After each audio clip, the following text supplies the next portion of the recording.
भारतीय संविधान के जनक डॉक्टर अंबेडकर इसे जलाना चाहते थे। 2 सितंबर 1953 को डॉक्टर अंबेडकर ने संविधान में संशोधन के पक्ष में जोरदार दलील दी। नवंबर 2015 में भारतीय संसद में एक तरह का हंगामा हुआ। नहीं, यह कोई बिल या अध्यादेश को लेकर लड़ा जा रहा युद्ध नहीं था। इसमें वह कोडेक्स शामिल था जो हमारे गणतंत्र भारत की संविधान को आकार देता है। भारत सरकार ने 26 नवंबर को संविधान दिवस के रूप में घोषित करने का निर्णय लिया, जिस दिन 1949 में इसे अपनाया गया था। 26 जनवरी 1950 को लागू होने से कुछ महीने पहले देश में गणतंत्र दिवस के रूप में मनाया जाता था। प्रधानमंत्री मोदी ने स्पष्ट रूप से कहा कि घोषणा का उद्देश्य न केवल संविधान के बारे में जागरूकता पैदा करना था, बल्कि डॉक्टर अंबेडकर के बारे में भी जागरूकता पैदा करना था। लेकिन क्या आप जानते हैं कि सबसे विस्तृत और शब्दाडंबरपूर्ण संविधान के जनक इसे जलाना चाहते थे? मैं इसे जलाने वाला पहला व्यक्ति बनूंगा। छोटे समुदायों और छोटे लोगों की भावनाओं को शांत करके ही ब्रिटिश संसद काम करती है, जो डरते हैं कि बहुमत गलत कर सकता है। सर, मेरे दोस्त मुझसे कहते हैं कि संविधान मैंने बनाया है, लेकिन मैं ये कहने के लिए बिल्कुल तैयार हूं कि मैं इसे जलाने वाला पहला व्यक्ति बनूंगा। मुझे यह नहीं चाहिए, ये किसी को शोभा नहीं देता।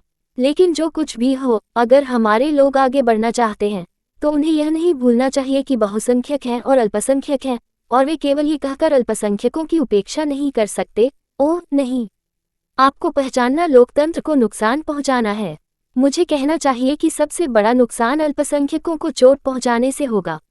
2 सितंबर 1953 को राज्यसभा में डॉक्टर B.R. अम्बेडकर 2 सितंबर 1953 को इस बात पर बहस करते हुए कि देश में एक राज्यपाल को और अधिक शक्तियां कैसे प्रदान की जानी चाहिए, डॉक्टर अम्बेडकर ने संविधान में संशोधन के पक्ष में दृढ़ता से तर्क दिया।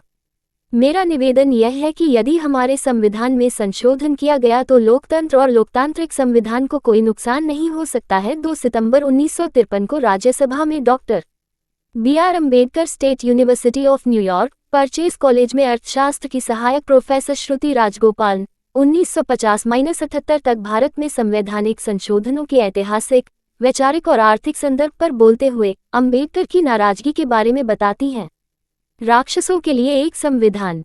2 साल बाद 19 मार्च 1955 को जब चौथे संशोधन विधेयक पर चर्चा हो रही थी, तब पंजाब से राज्यसभा सदस्य डॉक्टर अनूप सिंह ने अम्बेडकर की टिप्पणी उठाई। डॉक्टर सिंह ने पूछा, पिछली बार जब आप बोले थे तो कहा था कि संविधान जला देंगे, क्या आप इसका उत्तर चाहते हैं? मैं इसे तुम्हें यही दे दूंगा। मेरे दोस्त का कहना है कि पिछली बार जब मैंने बात की थी तो मैंने कहा था कि मैं संविधान जलाना चाहता हूं। खैर, जल्दबाजी में मैंने कारण नहीं बताया। अब जब मेरे दोस्त ने मुझे मौका दिया है तो मुझे लगता है कि मैं इसका कारण बताऊंगा। इसका कारण यह है, हमने भगवान के आने और निवास करने के लिए एक मंदिर बनाया, लेकिन भगवान को स्थापित करने से पहले अगर शैतान ने उस पर कब्जा कर लिया तो हम मंदिर को नष्ट करने के अलावा और क्या कर सकते थे? हमारा यह इरादा नहीं था कि इस पर असुरों का कब्जा हो, हमारा इरादा था कि इस पर देवताओं का कब्जा हो। यही कारण है कि मैंने कहा कि मैं इसे जलाना पसंद करूंगा। 19 मार्च 1955 को राज्यसभा में डॉक्टर B.R. अम्बेडकर कई मीडिया रिपोर्टें और विभिन्न मंचों पर विचार प्रकाशित हुए हैं, जिनमें संविधान से जुड़ी गड़बड़ियों का जिक्र किया गया है।